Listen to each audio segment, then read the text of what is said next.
This week, I'm happy to welcome a guest episode from CavalierCast, the Civil War in Words. In this episode, host Mark Turnbull speaks to three experts about the vitally important, but often overshadowed, parliamentarian commander, Sir Thomas Fairfax. If you like this episode, go and have a listen to the full CavalierCast wherever you find your podcasts. Without further ado, please enjoy.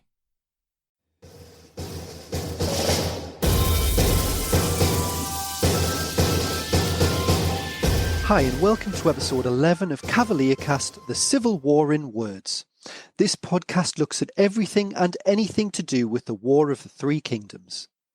In today's episode, by popular demand, I'll be looking at Sir Thomas Fairfax, the Yorkshireman who went on to become the commander of Parliament's new model army. But despite the pinnacle of this position, he is often an overshadowed figure. If you ask most people about the Civil War personalities, it's the King and Cromwell who are linked to the wars in many minds. After the execution of King Charles, Cromwell went on to take the powers of the monarchy and became king in all but name. Fairfax, meanwhile, slipped quietly back to his estate in Yorkshire. It's Cromwell who, unique amongst the Civil War personalities, has an association as well as a museum to promote his memory, and it's his name that school children most remember if they are taught about the Civil Wars at all. So who was Sir Thomas Fairfax, and how close can we get to understanding the man who wouldn't be king? A man who would also refuse to be a kingmaker and a king killer. Joining me on CavalierCast are three expert guests, Professor Andrew Hopper, Colonel Nick Lipscombe and MJ Logue. Professor Andrew Hopper is the author of Black Tom, Sir Thomas Fairfax and the English Revolution, a patron of the Naseby Battlefield Project and academic director of the National Civil War Centre. I'll speak to him first to look at Fairfax the man. So welcome to CavalierCast, Andrew. It's a pleasure to speak to you. Thanks very much for inviting me. How would you describe Fairfax in terms of his character, his strengths and his weaknesses? Well, I first came to studying Fairfax at York University when I was a PhD student, looking at how Yorkshire was mobilised for Parliament during the Civil Wars. And of course, he's a very key character in that. And I think what struck me was about his strengths and his character was his resilience, his confidence, his ability to rebound back from defeat in 1643. I think that's because he had an unshakable faith in God's providence and his place among the elect. So this gave him the ability to inspire courage and confidence amongst his officers and soldiers in battlefield situations. He showed a dogged tenacity in championing the parliamentary cause in the north, particularly when it was outnumbered in its initial year. And part of his Puritan faith was to show great humility and behave in a strive for a modest deportment in his behaviour. And when he became general of the new model army, he eschewed all pomp and splendour that his predecessor, the Earl of Essex, had had in the role. So I think for these reasons, he was capable of inspiring great loyalty and confidence and affection amongst his rank and file soldiers. His memoirs are quick to blame others for when he was defeated, perhaps unfairly, in two battles at Seacroft Moor and Adwelton Moor in 1643. He's also seen as being a little politically naive and even something as a simpleton in the affairs of statecraft. This, though, I think comes from hostile sources, sometimes fellow parliamentarians or royalist sources, which are seeking to portray him in a negative light. Yeah, and if we look at Fairfax's influences, how much do you think he was influenced by his redoubtable grandfather, the first Baron Fairfax? Well, this is a tricky one to answer because there's not many letters or archival records of correspondence there between them. The first Baron has the image of the stern patriarch, the Elizabethan warrior, and Fairfax does seem to have inherited his grandfather's love of horse breeding and equestrianism, and later becoming something of an expert on it. And much is made of the first Baron's military exploits and his famous belittling of Thomas Fairfax's father, Ferdinando Fairfax, which I think seems unfair given the success that Ferdinando had pursuing the parliamentary war effort in the north of England in the First Civil War. For listeners, you've got Baron Fairfax, and then we've got Lord Ferdinando Fairfax, his son, and then his grandson, Sir Thomas Fairfax. Can you tell us a little bit more about Sir Thomas's military experience, his first taste of warfare in the Low Countries? Well, he had his military education in the Low Countries. That wasn't for a huge amount of time. It was observing and attending at a siege. It wasn't in the capacity of a professional soldier like someone like Philip Skippon, for example. Fairfax, of course, takes part in the Bishops' Wars too. He looks at going to Ireland to fight the rebels in Ireland, I think, at one point, but his mother-in-law, Mary Vere, won't have that, quite sensibly, because, of course, so many of the English who went to fight in Ireland never returned. The climate and the hardship that they encountered there took a heavy toll. He only really had quite limited experience, I would say, limited military experience prior to the outbreak of civil war. So can you tell us just a little bit more about Anne and the Fairfaxes' marriage? Certainly, yeah. So Anne Fairfax was the daughter of Horace Vere and his wife Mary. Horace was the commander of the English in Dutch service, and Mary was a renowned patron of godly ministers. So it was a very advantageous match for Fairfax. It helped cement his family's position at the top of the godly families in northern England to have this link to the prestigious godly Vere family for their who were known for their championing of the Protestant cause in Europe. Marriage was blessed with two daughters, Mary and Elizabeth, but Elizabeth tragically died as an infant. Anne accompanied Fairfax on campaign in the first year of the Civil War in Yorkshire, and during some hardship in the process, and she was captured at the surrender of Bradford in July 1643. So she shared the dangers of the war with him in the early years of the war. Thereafter, when he became commander-in-chief of the New Model Army, Anne began to cause problems for him because he patronised Presbyterian ministers who were criticising his army and criticising his army for having too many sectarians, too many religious radicals in its ranks. And this caused him some political problems. His wife's forcefulness too did not fit the gender stereotype of the time. And this was picked up upon by the royalists in the royalist press, who used this to belittle his political authority, saying, if he couldn't control his wife, how could he claim to exercise public authority? And of course, they were following the lead of the Earl of Essex, who had been cuckolded by both his wives prior to the Civil War. So they were using Fairfax as a similar stereotype, as ruled by his wife and therefore weak and illegitimate. And then during the King's trial, his discomfort with his wife's famous interjections in the King's trial, this is a staple satire for the royalist underground press thereafter. She was quite a visible political figure. And this caused him difficulties. I think he was hoping for healing and settling and pleading for godly unity, and it was difficult with the parliamentary coalition fracturing and beginning to pull apart. Quite a character. Yes, absolutely. Yeah. And the interjections at the trial, I think amongst others, she was calling Oliver Cromwell a traitor, wasn't she? Not half the people of England wanted the King's trial, she said, before she was led out. I think that's one reported. Yes. I think the King's trial is a kind of a watershed moment in the relationship between Fairfax and Cromwell. I don't think Fairfax ever really fully recovers. And is there evidence to show what Fairfax was like as a father? Well, the principal thing we could say is looking at the choice of husband for his daughter.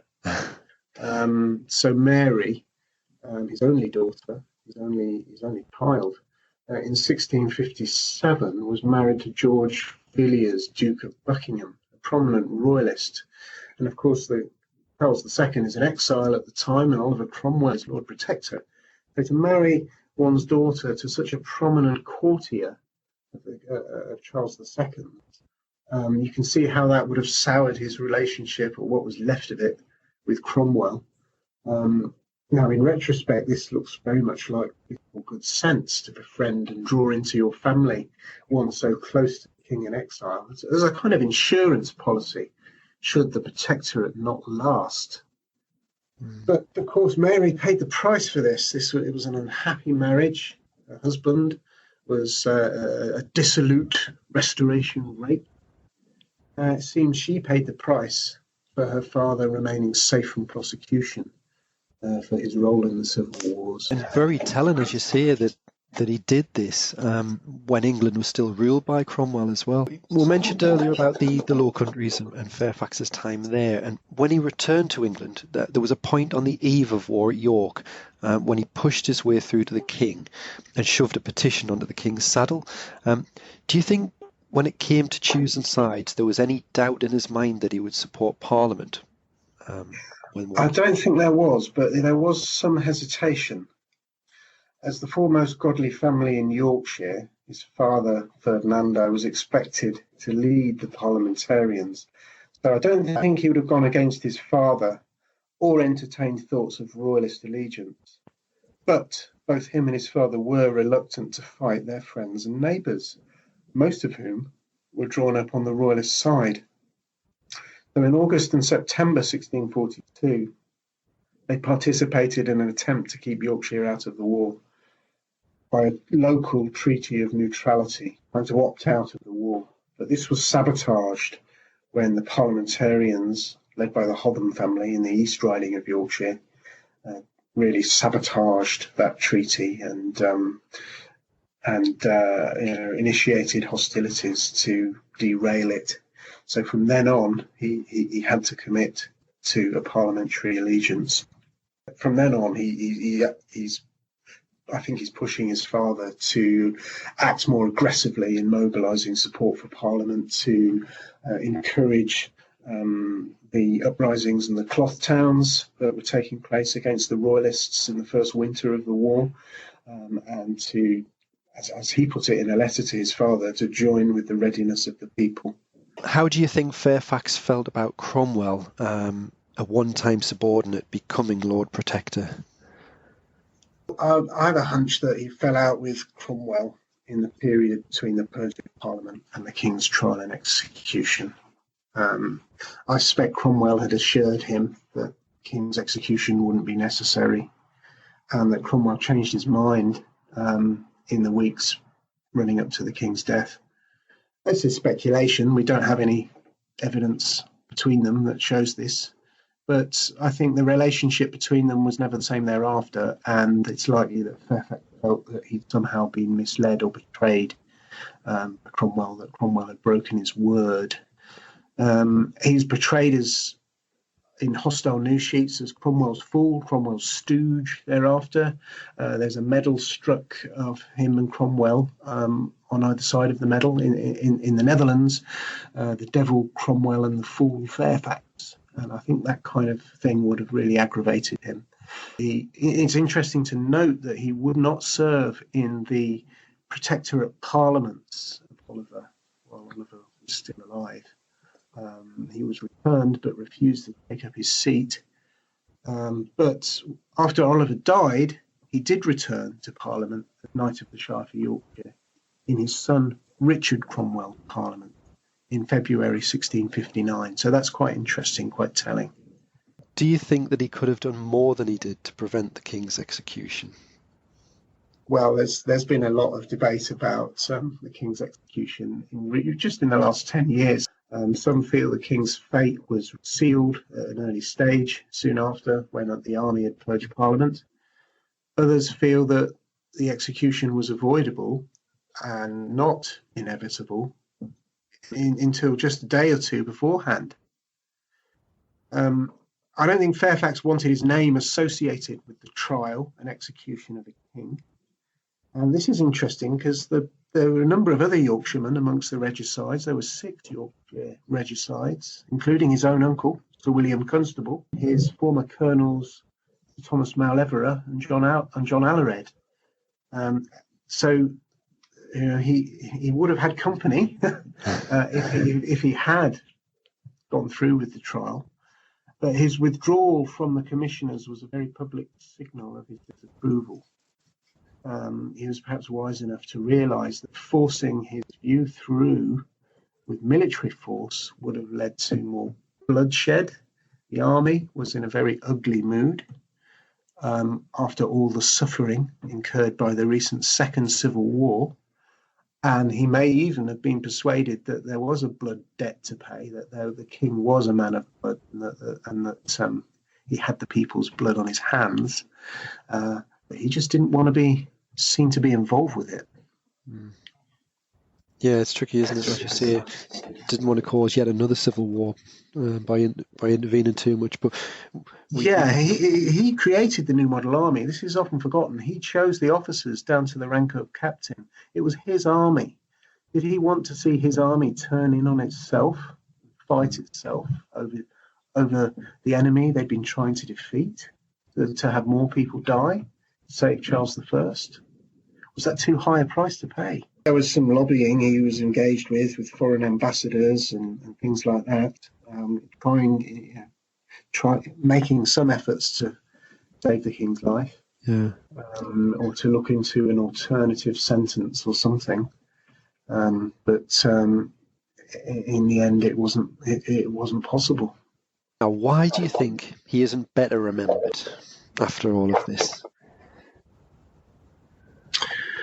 Well, I think there's a very short answer to that, and that's Oliver Cromwell. Cromwell is a colossus who towers over Civil War history. His name, Cromwellian, labels the period. Aside perhaps from Shakespeare, he's the most written about Englishman of the 17th century. Wow. An enigma with hundreds of biographies to his name. And of course, Cromwell, not Fairfax, became head of state. So it's easy to see why he was overshadowed. But as I said just now, it's often forgotten that Fairfax, not Cromwell, created the new model army. And many of his achievements are routinely ascribed to Cromwell. The new model army starts becoming called Cromwell's army by historians. So that's an example of that. I think Fairfax will forever remain in his shadow, but for a man who sets such a store on modesty and humility before God and his fellow men, I like to think he would have preferred it that way. Now, you're currently working on your 3rd book, which looks into the Civil War petitions from maimed soldiers and particularly widows. Can you tell us a little bit more about that? I'm working on a book called Widowhood and Bereavement in the English Civil Wars, and it's based on the Civil War Petitions Project. And the idea is to look at the experience of widowhood and how people came to terms with loss, and how they were able to, how they tried to access welfare and support for their families, looking at the human costs of the Civil War, really. And I'm hoping, that the deadline for that keeps getting pushed back because of because of other working commitments, and because of the COVID pandemic preventing us accessing the archives as well. And maimed soldiers as well. You're saying, discussing maybe the wounds that were people incurred in service. Yeah, and we're finding examples of people who lived with those wounds for decades afterwards. You've got in order to be awarded a pension, you would often have to have a certificate from a surgeon showing that you received your wound in active service, And you'd also, the justices of the peace would also want to inspect the wound itself. So your body is a kind of a text. Your body as a maimed soldier is an evidence, is a piece of evidence. And we've got examples of royalists at Marston Moor, for example, who are showing justices that they've still got pistol balls in their necks in the 1690s. Wow. More than 50 years later. Imagine living with the pain of that for so long. But it shows that some of the surgeons, that weren't as hopeless as is sometimes thought, that so many of the wounded soldiers were able to survive so long carrying grievous wounds. Well, thank you very much, Andy. That's been great. Yeah, thank you very much. To further explore Fairfax's military role in the Civil Wars, I'm joined by Colonel Nick Lipscombe. Nick served 34 years in the British Army and is a historian who specialises in the Napoleonic Wars. Last month, he released a new book, An Atlas of the Wars of the Three Kingdoms, which for the first time maps the various sieges and battles of the wars. But that's not all. It's also a concise history of the wars, and I interviewed him about the book in episode 10. Welcome back, Nick. So could we start by looking at Fairfax and the New Model Army? During the early stages of the Civil War, Fairfax served under his father's command. But why do you think he was chosen above all others to lead the New Model Army? I think Fairfax had not made any major errors or cocked up in any way of any of his important battles up to that point, like, for example, Waller or Brereton and Essex at Lostwithiel, for example. Unlike Cromwell, let's say, he was much more universally acceptable to the different political and military factions in 1645. And how did Fairfax's normally unassuming, quiet personality, how did that change in the heat of battle? Well, I mean, to be honest with you, I wasn't aware that it did. I mean, there's no doubt he was a very principled man, and he comes across very much in both his writings and the readings about him as a very level-headed individual. It's an interesting observation, but it's something that perhaps one could say about quite a lot of people in battle. And what do you think is Fairfax's greatest military achievement? Well, he's an interesting character, and he is a reasonably good military commander, there's no doubt about that. But his initial battles, we've heard, he took off at Newburn Ford. His early battles where he's in command at Seacroft Moor and at Walton Moor against Goring and Newcastle, I think, they're both failures. But he's interesting because he seldom actually seemed, up to the point where he got command of the New Model Army, to exercise independent command, per se. That is, it appeared that he either needed or enjoyed having a strong right-hand man or men to guide and support him. And in that respect, he was very lucky. I mean, I think, for example, at Winceby, that Cromwell's with him.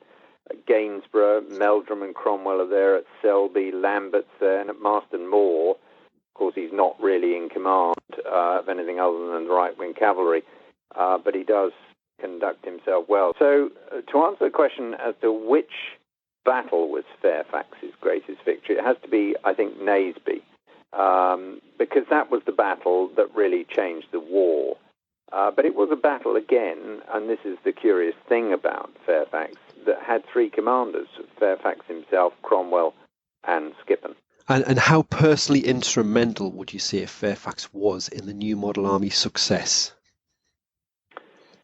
Well, following Naseby, Fairfax did lead the New Model Army to a number of victories, it's fair to say.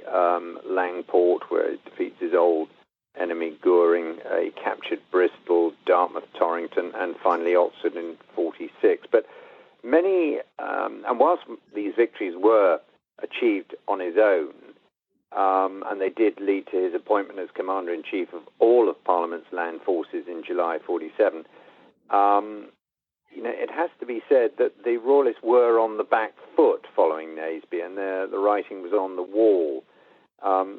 But he did show great leadership, and therefore it's fair to say that he was instrumental in the success of the New Model Army. And that's a really good point you've made there, that although the new model army came into being in 1645, Fairfax was commander of that. He wasn't commander of all of the land forces of Parliament until 1647. No, well, this was the evolution that took place in Parliament itself following the conclusion of the First English Civil War, 1646, the opening of negotiations with Charles to try and resolve the differences within, certainly within England, at that particular point. But it was a slow burn, shall we say, and it took a long time for all the other armies to be subsumed under a single commander. And actually, the main reason for that is that there was a huge apprehension amongst the politicians rather than the soldiers, hence the self-denying ordinance, to make that clear division between who was a politician and who was a soldier, one that was bridged, of course, by a few individuals, namely Cromwell. But the understanding was clearly there in 1645-46 that the new model army was a dangerous tool, and in the hands of the wrong man or men, they could force their way. And of course, that's to an extent exactly what happened. So that's why it took 2 years for them to nominate a supreme commander, if you like, of all of Parliament's land forces.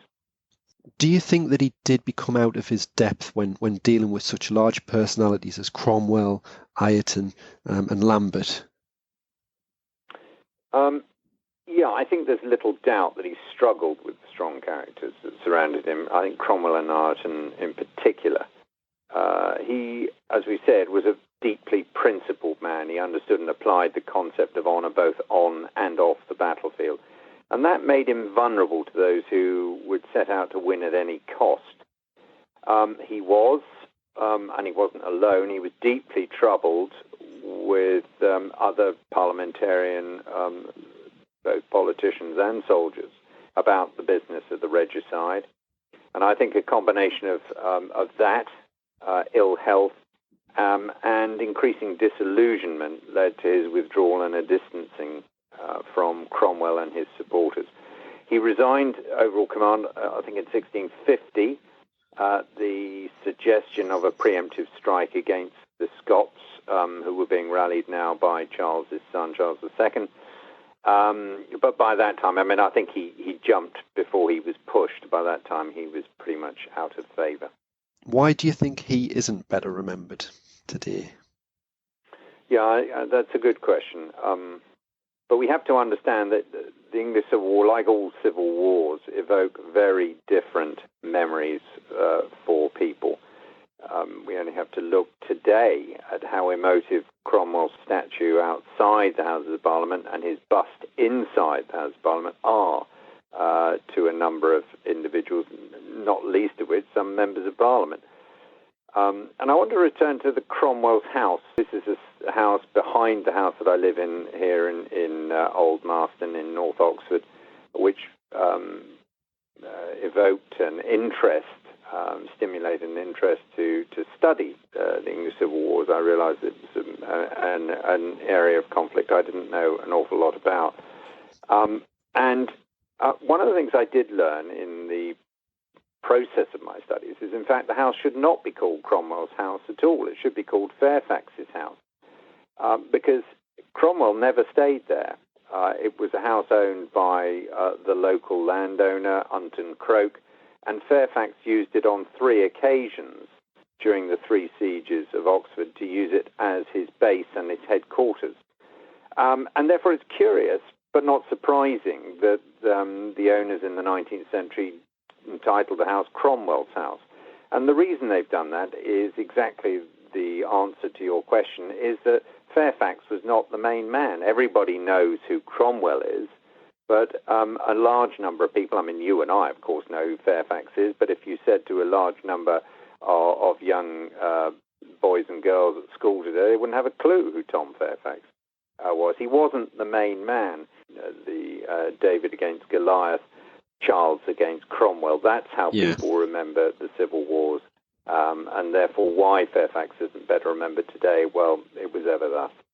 What you've said there about that house being labelled as Cromwell, I think even when you look at Master Moor and the battle monument, the obelisk there, it does say that that Rupert's forces were defeated by the forces led by Oliver Cromwell. And I mean, that's because that was erected, correct me if I'm wrong, by the Cromwell Association.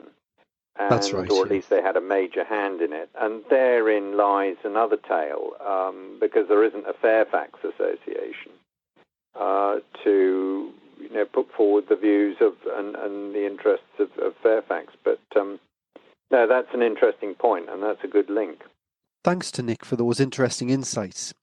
Finally, to try and penetrate Fairfax's public image and get to the heart of the man, I'm speaking to M.J. Logue, an author who has Fairfax as a character in one of her Civil War novels, Babylon's Downfall, and who has explored his poetic side, one which might just bring us a little closer to his thoughts and musings. So how did you first get interested in the 17th century and the War of the Three Kingdoms? There's a sort of urban myth that Fairfax is actually buried under the parish church, under the chancel of the parish church in Ashton-under-Lyne, that his body was put there to avoid indignity after the Restoration. Whether that's true, I don't know.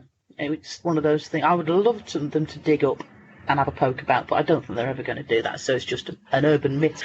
And then I went to York and I studied Stuart and Jacobean tragedy as part of my degree, and it all kind of went downhill from there, really. I moved to Cornwall after that, and the first thing I did was went to the Old Knot Battle at Stratton, and I was recruited into Lord Law's Dragoons. Can you sum up Fairfax the man in a nutshell? I think he was conventional, respectable, responsible. I mean, if I was to cast him now in a modern film, I would say he's like 1950s dad. He always strikes me as exactly the kind of man who would potter about on a Sunday, and he obviously wouldn't wash his car, but he would mow the lawn, and he would probably call his wife mother. Do you know the sort of thing I mean? Right. Absolutely conventional, solid, dependable man who did everything as it was supposed to be, and was absolutely horrified if you didn't, I think. So as amateur poetry, what got you looking into the poems? I don't know, but I wish I hadn't. No, I mean, I love them, but I love them for the wrong reasons. I could not actually tell you, but one of my characters is a poet, and so he writes fairly lousy teenage Adrian Mole poetry, and I was obviously Googling 17th century crap poets, really. And I thought, my God, Fairfax wrote poetry. And I read this stuff, and I thought, no, it must get better than this. No, it doesn't get better than that. It really, it clunks. Okay. Yeah, but the thing I find fascinating about it is, I mean, he was writing poetry to Lady Carey on the death of his wife. So he was obviously writing for people to see it. And how many survive to his I think name? there's about 300 of the wretched things, but they're not. They're funny thing because he wrote like a collection of epigrams, which is like something out of a Victorian almanac. Do you want to hear one of them? Are you ready for this? Yeah, come on, yeah, we've got to hear one. Right now. then, brace yourself. A fat earth makes a horse to labour, but a good lawyer is an ill neighbour. Right. I've actually had to send my husband out because I was reading some of these to him last night, and he was like, "What does that actually mean?" I said, "I'm not sure." Another Fairfax classic here: bread, butter, and good cheese. A shield against death be all these. I think that's a kind of dodgy version of an apple a day keeps the doctor away. There's one upon a patch face. Beauty spots he's talking about. There's sort of artificial beauty spots. No beauty spots should ladies wear. They but the spots of beauty are. Who knows not this, so foolish spots, that beauty ought to have no spots? Some note a spot that Venus had, admit it were, in one so bad, yet should not she have spots upon her, that would be held a maid of honour. All the words make sense. Yes, I understand every single one of those words, but not in that order. What date span did he write all of these? It's difficult to tell because they were collected, I presume, by the Fairfax estate after his death. And there's various bits of biblical verse, those are the ones I find the most interesting, to be honest. He wrote reams of reworkings of Bible verse. But it was a fairly popular Puritan devotional measure. You would read the Bible, you would rework the verses, and it was a way of thinking about them and sorting out in your head what you thought the words meant and how it worked with you and your relationship to God. And the thing that I find the most fascinating about those is that out of all those biblical verses, he manages to make the Song of Solomon not sexy. Anecdotally, Lady Fairfax was not an attractive woman. He adored her. They were married for many, many years. He was devastated when she died, but nobody ever suggested that she was a court beauty. And the thing that fascinates me is that none of his poems are in praise of beauty. They're quite the opposite. It's all about don't be attracted to beautiful women. There's one whole raft of poems which is basically about beautiful women. Don't trust them. They could be as nice as pie to your face, but they're not reliable. They're not necessarily chaste. Even if they are, you'll never trust them. And I wonder if there was an element to which he felt disloyal to Lady Anne. He wrote a very sad little poem after her death, in which he basically said to Lady Carey, "Thank you for your verse on Anne's death, and I can't wait to be dead alongside her. I can't wait to be buried next to her. That is my greatest wish." But there's no ardency in his poetry. There's no sort of sense of him as anything other than a very conventional, very pedestrian man. I mean, do you know the Song of Solomon at all? I don't know, no. I mean, it is one of the most erotic pieces of poetry ever written. And Fairfax writing the Song of Solomon makes it sound like Gardener's Question time. It's why he even did it. Because you don't get the impression that he's trying to, sanitize it and make it decent and all above board. You get the impression that he probably really actually that's how he thought. He thought in quite straight lines, and that he was a little bit discomforted by bosoms and the Rose of Sharon. Yeah, I mean, amongst the sons of men, my love is so. Under whose shade is my delightful seat, and to his taste my fruit is pleasant meat. To the house of wines he brought me in, when love like banners was the covering. Stay me with flagons, with apples comfort give. Yeah, and it is that sort of very carnal imagery about food and love and sex. And Fairfax had managed to take all that out of it, and that's an achievement.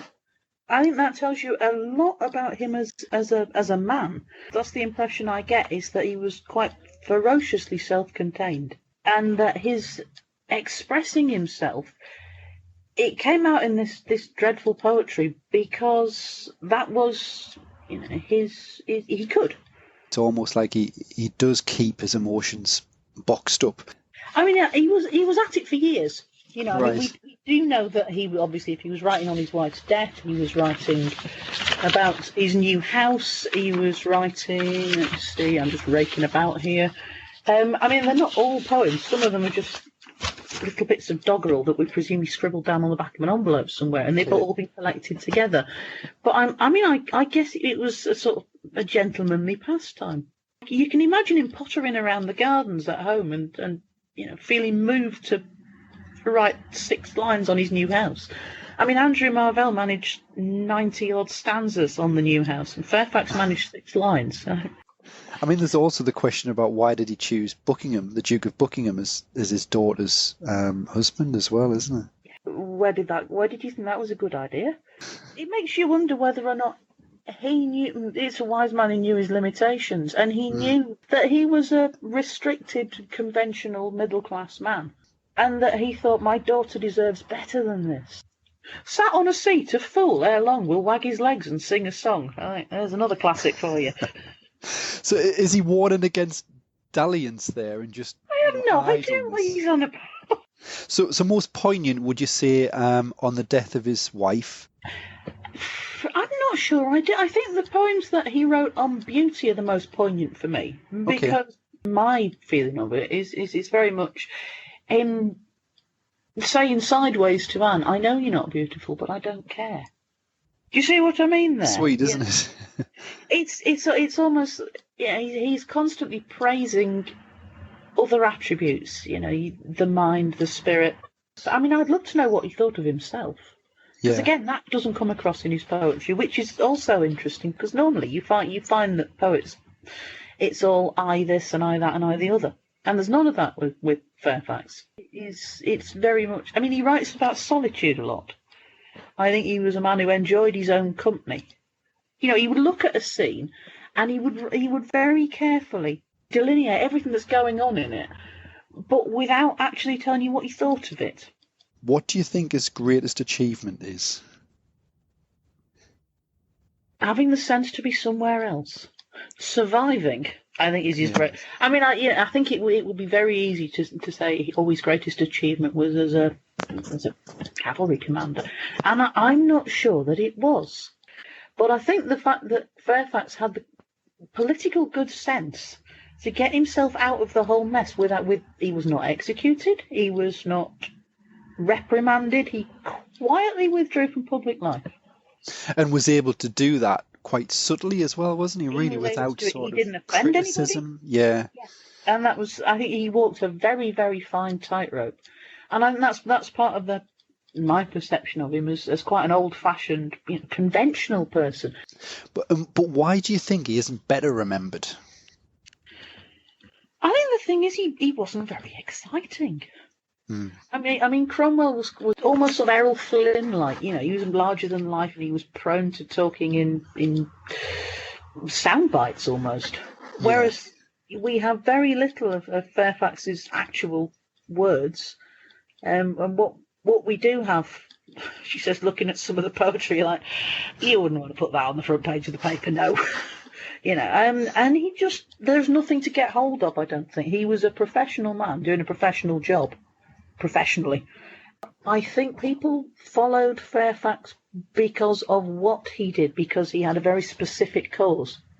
Yeah. Not because of who he was. I take away from it that there's so much probably that we might never know about Fairfax. Yeah, I mean, I think the thing that I mainly take away is that he was a very, very deeply, personally conventional man. Yeah. And I think that's something that we probably find difficult to understand now, because we quite prize not being conventional. Thanks to my three guests for a fascinating exploration of Tom Fairfax. As we heard, he was a man of the moment, and that moment ended in 1650 following the killing of the king. Andrew Hopper's poignant answer sums up Fairfax well, and perhaps what he may have thought about being in Cromwell's shadow. For a man who set such store on modesty and humility before God and his fellow men, I like to think that he would have preferred it this way. I hope you've enjoyed the episode. You can follow me on Twitter at 1642author or facebook.com/Mark Turnbull author. Thanks for listening.